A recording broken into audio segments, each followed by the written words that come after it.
The fog rolled in from the bay, casting a shroud of mystery over 1960s San Francisco. In the heart of the city, Detective Johnny Ryder stood outside a rundown motel, his fedora pulled low over his eyes and his cigarette glowing like a beacon in the night.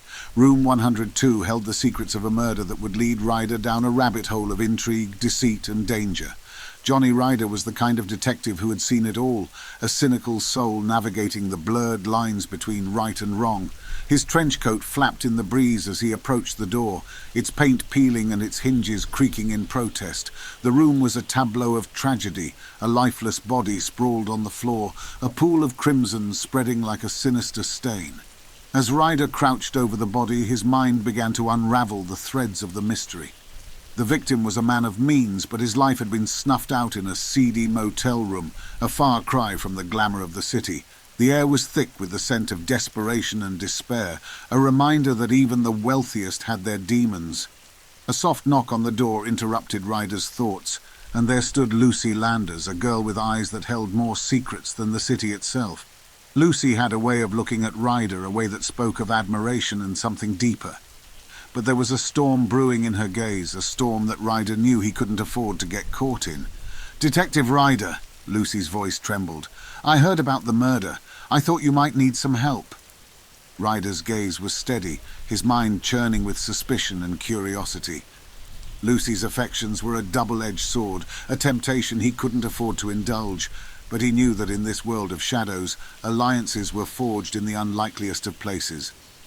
As the investigation unfolded, the motley cast of characters revealed itself. There was Joe, a man with a vendetta against Ryder that ran deeper than the city's underbelly. Joe's eyes held a hatred that was as palpable as the tension between them, and Ryder knew that the shadows were harboring secrets that could shatter their uneasy truce. The trail of clues led Ryder from the seedy motel to the bustling train station, where he embarked on a long journey to Chicago. The rhythm of the tracks became a backdrop to his thoughts, each heartbeat of the train echoing the pulse of the city he had left behind. But the journey was far from peaceful. It was a twisted odyssey that would reveal more than he bargained for. In Chicago, Ryder's investigation brought him face to face with a family whose fortune was the heart of the mystery. As he delved into their tangled web of relationships and rivalries, he realized that the murder in San Francisco was just the tip of the iceberg.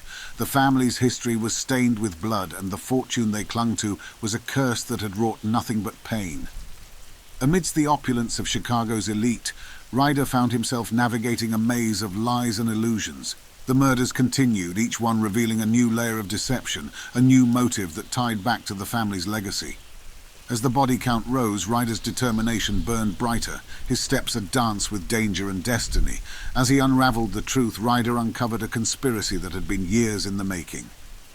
The family's fortune was a Pandora's box, a source of greed and betrayal that had consumed everyone in its wake. And at the center of it all was Lucy, her gaze holding the key to a truth that would change everything. In a final confrontation, Ryder faced Joe, the man whose hatred had driven him to the brink of madness. The shadows closed in around them, the tension crackling like electricity in the air. But it was Lucy's intervention that turned the tide, a revelation that shattered the illusions and exposed the depths of the conspiracy.